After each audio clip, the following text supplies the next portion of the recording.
Você sempre foi um grande estudioso e apaixonado pelo mercado de fundo imobiliário, Sim. né?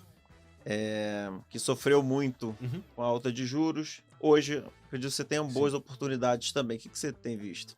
Assim, se a gente tivesse tendo essa conversa há uns 6 meses atrás, a última vez que eu falei com o Carlos aqui, talvez a conversa seria outra. O IFIX, ele subiu muito, né? O IFIX, ele subiu acho que uns 15% aí, começo do ano pra cá. E a bolsa, ela tem sido mais volátil. Ela até subiu, mas ela caiu bastante. O IFIX não caiu tanto quanto a bolsa, a parte de ações caiu. Eu vejo oportunidade? Sim, mas não com a mesma intensidade. Eu vejo, daí talvez eu até discorde um pouco do Baroni, né? O Baroni ele tem uma visão mais, vamos dizer assim, estrutural em fundos imobiliários. Eu, que invisto em vários mercados, eu quero pegar aquele mercado quando está na baixa.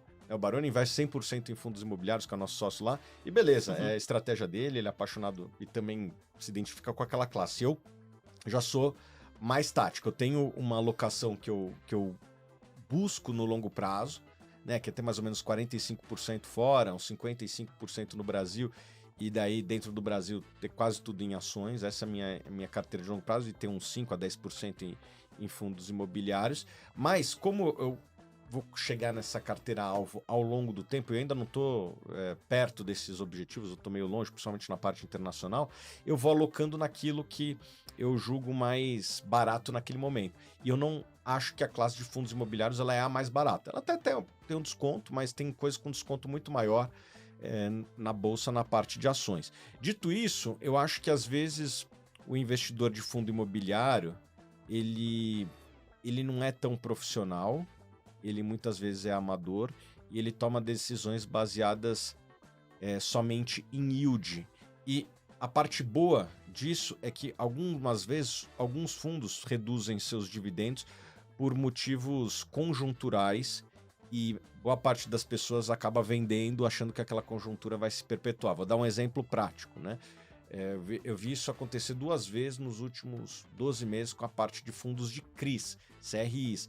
Boa parte dos fundos de CRIs eles são indexados à inflação.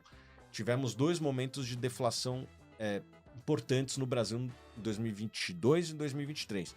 O terceiro trimestre lá de 22 e mais ou menos, se não me engano, em julho desse ano, que teve 2 meses seguidos de deflação. O que aconteceu? Quando deu deflação, esses fundos que pagam inflação mais algo, quando não tem inflação, diminuem o dividendo. Por quê? Porque aqueles meses teve dividendo menor. E o investidor mais amador, vamos dizer assim, ele acha que aquilo vai acontecer de maneira estrutural. Ou seja, vai cair o dividendo, vai ficar baixo para sempre. E o que a gente viu é que basta voltar a inflação, e no Brasil a inflação sempre volta, e os dividendos voltam a subir, e os investidores começam a comprar. Então, naqueles momentos, e se vocês procurarem meu nome na internet, aí Thiago Reis, CRI, sei lá, fundo de CRI, vocês vão ver algumas matérias que eu falava, poxa, isso aqui é meio bater morto, assim, vai voltar o dividendo, e na hora que voltar, eu acho que vai voltar os investidores também, né? Conhecendo aí um pouco do comportamento do investidor médio, vai voltar. Então, volta e meia abre-se essas oportunidades em fundos imobiliários que, para quem tem uma certa experiência e astúcia, vamos dizer assim, consegue pegar com certa facilidade. Então, eu vejo isso um pouquinho, inclusive nesse momento, nos fundos de CRI. Eu acho que tem alguns ali que tem um componente de inflação maior, que pagaram dividendos menores e tiveram uma quedinha aí, talvez seja uma oportunidade nesse momento. Você acha que para o investidor amador vai manter a nomenclatura, os FOFs, os fundos de fundos, pode ser uma alternativa boa? Supostamente sim. Só que eu acho que ele não está preparado para analisar. Vou te dar um exemplo, tá? Eu acho que os times de análise dos FOFs, na média, eles têm mais informação, mais capacidade de análise e, por conta disso, eles vão conseguir gerar um valor para o seu cotista ao longo do tempo. Isso eu não duvido muito, né? Porque, você tem ali poucos institucionais, uma massa de pessoas físicas que boa parte delas toma decisão baseada em yield, que é uma análise simplista, e você tem ali uma competição com essas pessoas físicas. Então, quando a competição ela é amadora, em teoria é mais fácil você ter um retorno acima da média. E os fundos, eles historicamente têm conseguido, pelo menos aqueles que eu acompanho um pouquinho mais de perto, ter conseguido superar o IFIX. Dito isso, eu não sei se os investidores médios estão preparados para entender um fundo de fundos. Por quê?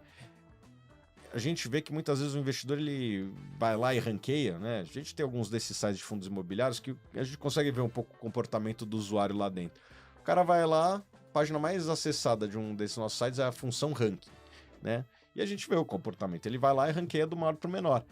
E daí sai comprando os fundos de maior yield, vende os de menor yield, e os FOFs estão ali meio que na meiuca, talvez até um pouquinho da meiuca para baixo em termos de dividendo.